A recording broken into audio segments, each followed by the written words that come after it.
It looks a bit transparent. Is it see-through? It's actually not see-through. Are you sure? Yes, I can show it to you. Where are you? I cannot see you eh. Hi everyone, I'm Rachel from Atlas Homes and today we are at 79D Toa Payoh Central to visit a newly renovated 4-room HDB flat. Let's go! Today we have Benjamin Toh from M2 Decor with us. Hello. So Benjamin, what are you going to bring us through today? What exciting things do you have installed in this house for us? Okay, today I'll be walking you through this 4-room resale flat located in Toa Payoh that I recently completed.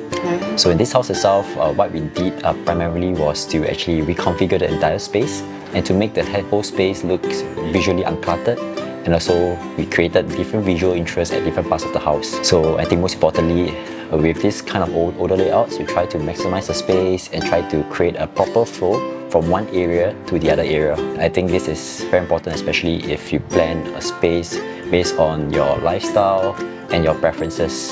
And of course, on top of that, will be the color of the house. So the color of the house is purely based on the preference of my client and of course his lifestyle as well. Sounds like it's very customized and it's very exciting. Many small details to show us today.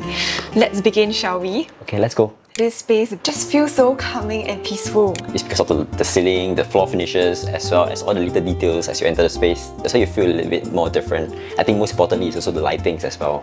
Yes. You notice the lightings we use here is primarily all the warm lightings. Yeah, so it makes the whole space very cozy. It gives off such a welcome feeling. And I can't help but notice this fluted wall panels. This is a pretty popular feature these days among this is, but of course if you use it properly and not use it excessively, it actually creates a different visual effects to the entire space. So especially with this fluted, right, it doubles up as like a consumer to all the storage, and of course most importantly, what we have behind here is actually the bomb shelter.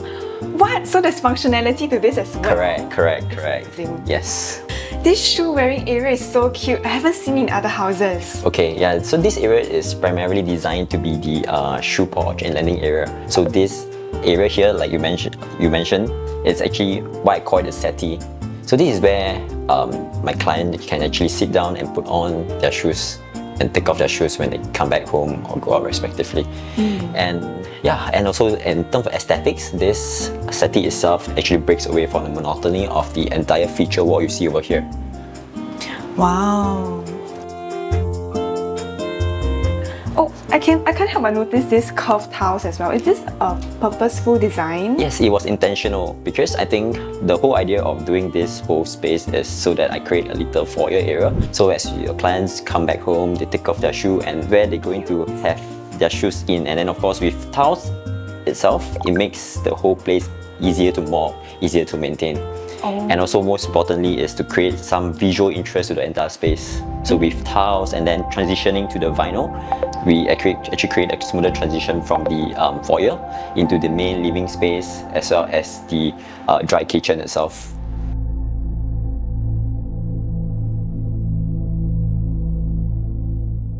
So the original layout of this entire space is meant to be the kitchen. So what I did here was actually segregated this space into two different segments, primarily the dry and as well as the wet kitchen. This space looks so neat. As someone who tries to cook, I understand the pain of having a lot of kitchen apparatus and not knowing where to keep them. So in this space itself, we try to maximize storages by making use of functional storages. Because the kitchen itself, like I mentioned earlier, I actually segregated them into the dry and the wet kitchen. So what I did here was actually created more functional storages, such as having a pull-out rack, drawers, internal drawers inside as well. Yeah, and also like mentioned, you notice that the whole space feels much neater. So if you look at the original layout and the pictures, you notice that there's a lot of like funny structures protruding out of nowhere. So right here, what we did here was we actually try to align everything. We try to flush the beam so that the beam itself, the structures itself are not visible. So in order to create a visual interest and to have a lesser visual clutter. This situation is a bit unique because there is actually a protruding pipe right above this cabinet here.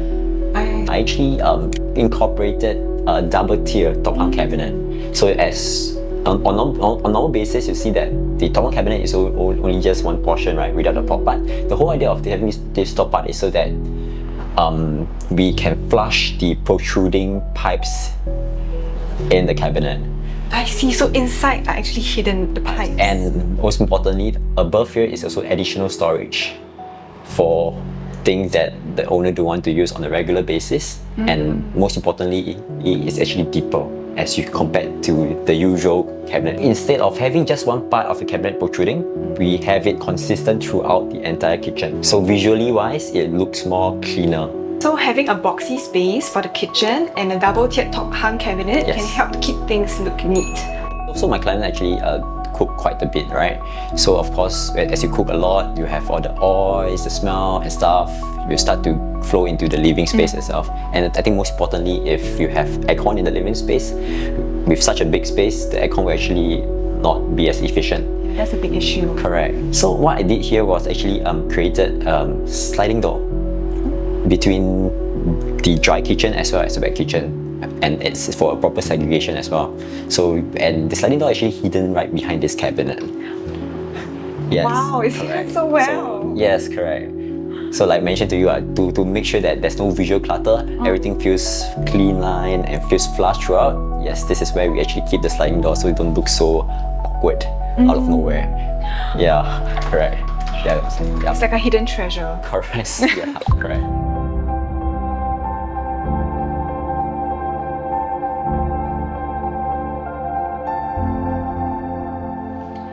So this is the living room. Ben, what is the general style design of this? Okay, so this entire space I tried to keep to a monochromatic color scheme. Okay. So everything in the house you notice here, it flows between light grey, dark grey, black, and even off-white. Yes. Yeah, so the color is very consistent throughout, from the kitchen area, living space, as well as the bathroom later you see. It feels very minimalistic and very clean. Right. So people often have the conception that dark colors actually make the space much smaller. So that is actually not true. It's because especially if you use the colors in the correct way, for example, if we paint the ceiling white, we'll visually feel that the ceiling is higher. And if you use lighter floor tiles, you'll feel that the space is much larger. So as opposed to using like much darker floor tiles, and you feel like everything is like a sink, like a black hole under your leg. So you can play with colors to impact how big the room is visually. Correct, because we all know that lights only reflect on white surfaces, right? Yeah, dark colors actually absorb light.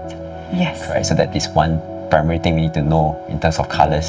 So the primary consideration as we design the entire space is so that we have a proper flow coming in from the entrance into your dry kitchen as well as towards your bedroom.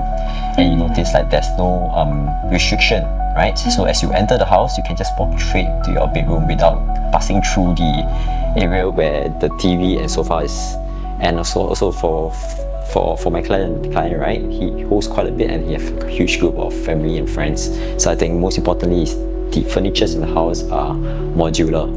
So my client actually cleverly bought all these modular furniture, such as like your dining table, your sofa, and as well as your coffee table. So all these are extendable and able to accommodate more people. They're expandable? Yes, they are expandable. Is it easy to expand them? Yes, right. It is actually as easy as a stamp. Wow, suddenly this space can house so many people. Yes, correct. I think so. What my client did here cleverly was he actually purchased all these modular furniture, such as like the extendable dining table, even the sofa itself is able to extend to like a sofa bed. And also, most importantly, I think the coffee table over there, you see, it's also transformable to like a seating area. This space is so suitable for people who love to host, or people who help their families gather and have family gatherings. Correct.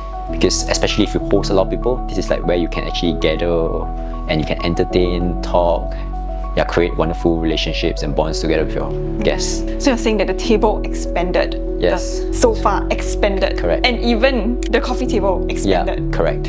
For additional sitting area space. Correct. Wow, that's amazing. I can't help but realize this door is different from the rest. Correct. So usually for toilet door itself, we try to do it a little bit different, and of course depending on situation. But most toilet doors we try to do it different is because so that especially you have guests coming into the house, they know exactly where is the toilet as you tell them the toilet's over there lah, kind of thing. Yeah. But it looks a bit transparent. Is it see-through? It's actually not see-through. Are you sure? Yes, I can show it to you. Where are you? I cannot see you eh. Yeah, that's why I told you.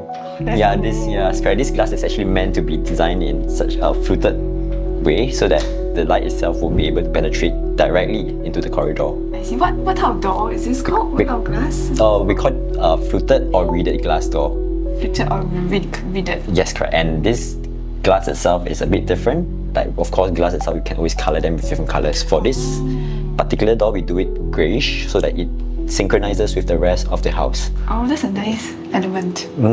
Correct. Okay, moving on to the master bedroom. Okay, so this is the master bedroom. Wow. Okay, so for this bedroom itself, I think the space itself is a bit constrained. It's a bit smaller than regular master bedroom. So space-wise, walking space-wise, the flow is really a big problem. So what I did here, especially in this room, was I actually borrowed space from the common bedroom.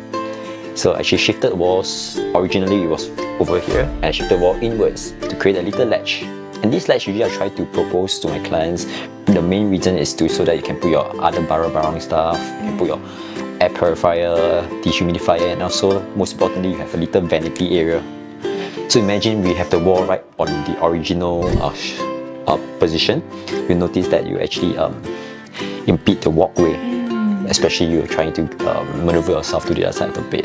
Yeah, it's a very interesting design element because I think for girls it's so important to have like a small vanity area. Right. And the fact that you can just leave your things here already. Oh. I can't help but notice there's this hidden light underneath also. Yeah, so actually these kind of lights I usually try to propose especially for the bedroom, because so that these lights I usually call them the indirect light. Indirect lighting, so that especially like in the middle of night, you just want to have a little light and then you don't want the light to be right above you. So these are the lights you should be exploring that is away from you, like sort of like to brighten up certain dark corners of the house, dark corners of the area, and then just to make yourself more comfortable. Yeah, it feels cozy, and that's the main reason why we always enter the right. Right, correct, yeah. Due to space constraint, so what we did here in this room for the wardrobe is we actually use a sliding wardrobe rather than a casement wardrobe, so that it actually don't take up as much space as compared to a swing door wardrobe. Interesting. But of course, sliding wardrobe, the problem of sliding wardrobe is it requires a little bit more maintenance because of the track and the guide. Oh, I see. And of course, if you ask about longevity, right? A swing door is always much better as compared to a sliding. Oh. Yeah, so that's why you see like the doors, your bedroom doors and stuff like that. It's always swing door. It's never sliding door unless the space don't permit. Wow, that's a new thing I've learned today. Yes, correct.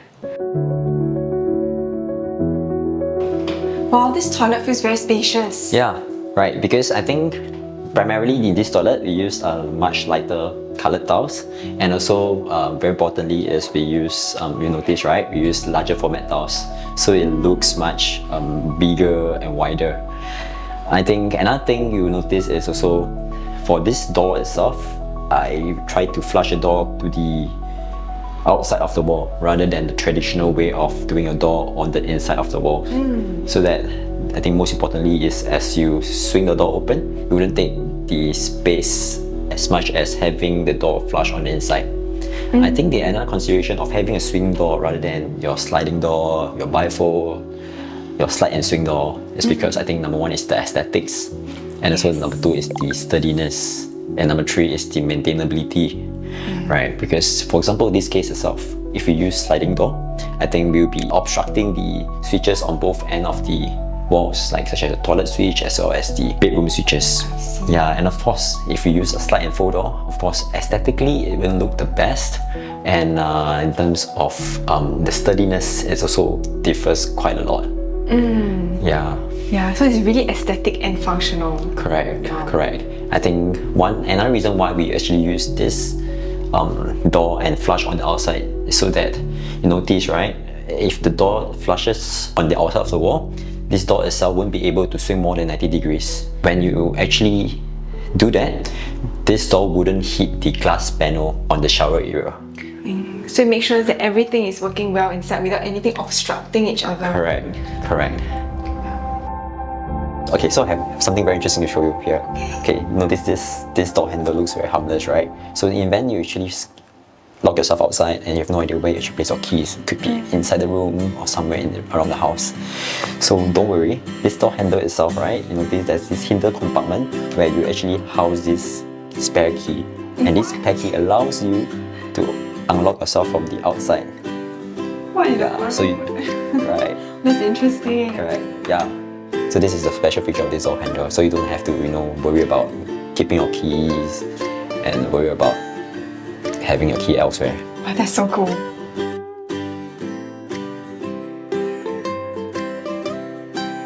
Thank you, Ben, for bringing us around this house today. You can see that your team really put in a lot of consideration into the details and the design. Right. Thank you for joining us in this home tour.